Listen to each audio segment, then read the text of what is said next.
Hi అండి. Praise the lord. దేవుని నామాన మీ అందరికీ నా వందనాలు తెలియజేస్తున్నాను. ఎలా ఉన్నారండి? బాగున్నారా?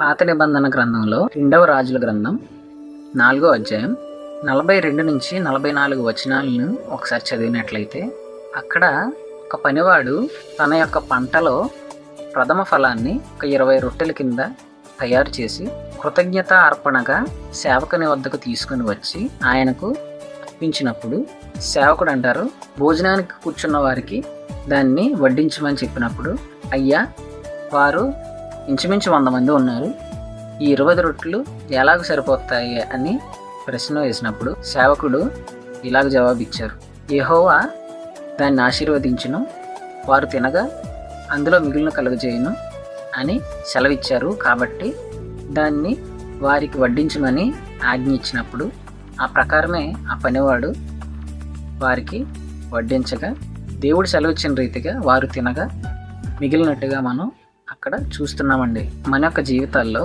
దేవుడు ఒక గొప్ప కార్యాన్ని చేసినప్పుడు దాన్ని మనం జ్ఞాపకం చేసుకుని దేవునికి కృతజ్ఞతాస్తుతులు చెల్లించడం, కృతజ్ఞత అర్పణ చెల్లించడం అనేది మనకు ఎంతగానో ఆశీర్వాదకరం అండి. ఇక్కడ పనివాడు అదే చేసి ఉన్నాడు. కీర్తన గ్రంథం 100వ అధ్యాయం 4వ వచనం ఒకసారి చూసినట్లయితే, కృతజ్ఞతార్పణలు చెల్లించుచు ఆయన గుమ్మములలో ప్రవేశించుడి అని కీర్తనాకారుడు వ్రాస్తూ ఉన్నారండి. అంటే ఆయన చేసిన మేళ్ళకై మనం ఏమిచ్చినా ఆయన రుణాన్ని మనం తీర్చలేము. ఏమిచ్చినా ఆయన చేసిన మేళ్లకు అది సరితూగదండి. అందుకనే ఒక పాట ఉంటుంది కదా, వేలాది నదులంత విస్తార తైలము నీకిచ్చిన చాలున, గర్భఫలమైన నా జ్యేష్ఠపుత్రుని నీకిచ్చిన చాలునా అని. నీ జీవితాల్లో దేవుడు చేసిన మేలును పురస్కరించుకొని ఆయనకు కృతజ్ఞతార్పణలు చెల్లించడం అనేది ఎంతగానో ఆశీర్వాదకరం అండి.